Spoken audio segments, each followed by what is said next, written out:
సూర్యచంద్ర జ్యోతిష్యాలయం సభ్యులకు,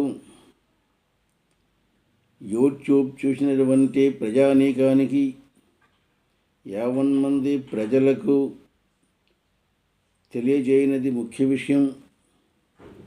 30/3/2025 ఉగాది. 30/3/2020 చాంద్రమాన విశ్వావసునామ సంవత్సరం, చైత్రమాసం, శుక్లపక్షం, పాడ్యమీ తిథి, రేవతి నక్షత్రం, గత అశ్విని నక్షత్రం ప్రారంభం. ఆ దినము మన తెలుగువారి నూతన సంవత్సరం ప్రారంభం. తెలుగువారు నూతన సంవత్సరం ప్రారంభించడానికి రైతులు ఏరు పూసినటువంటి వారు 30వ తేదీ అనగా 29వ తేదీ వేకువజాము తెల్లవారితే 30వ తేదీ ఉదయం 5 నుంచి 6 గంటల లోపల ఏరు పూయవలెను.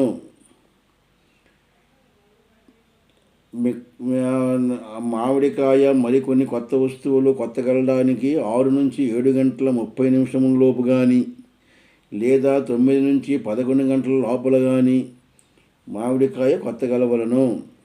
ఇతర వస్తువులు కొత్తగలిసినవి కూడా కొత్తగలవలను. పసుపు, బెల్లము, చింతపండు ఇవి కొన్నటువంటి వారు తెల్లవారి 9 నుంచి 11 గంటల లోపల కొనవలను. నూతన వస్తువులు కొనడం కానీ, కొన్నటువంటి వస్తువులు వాడడం కానీ, లేదా బంగారం వగైరా విలువైనటువంటి ఆభరణములు కొనడం కానీ ఉదయం 9 గంటల తర్వాత సాయంకాలం 4 గంటల లోపల కొనవచ్చును, కూడా వాడవచ్చును. వ్యాపారస్తులు, పారిశ్రామికవేత్తలు తమ యొక్క చిట్టాలు, ఆవర్జ్య, GST account, income tax account వగైరా అకౌంట్స్ అన్నీ ప్రారంభం చేసిన వారు ఉదయం 9 నుంచి 11 గంటల లోపల నూతన అకౌంట్స్ బుక్స్ ప్రారంభించవలను. అంటే కొత్తగా ఈ సంవత్సరం ప్రారంభించవలసినటువంటి అకౌంట్ బుక్కులు 9 నుంచి 11 లోపల ప్రారంభించవలను. అందరికీ పేరు పేరును కూడా తెలియజేస్తున్నాం. మేము 12 రాసుల యొక్క జాతక ఫలితాలు కూడా పంపిస్తాం. అవి కేవలం యూట్యూబ్లో మరియు సూర్యచంద్ర జ్యోతిష్యాలయం గ్రూపులు మాత్రమే ఉంటాయి.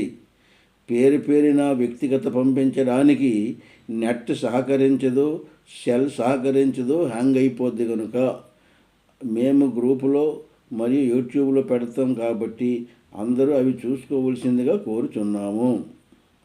మరి పీడిఎఫ్ సాధ్యమైనంత మేరకు పంపిస్తాం.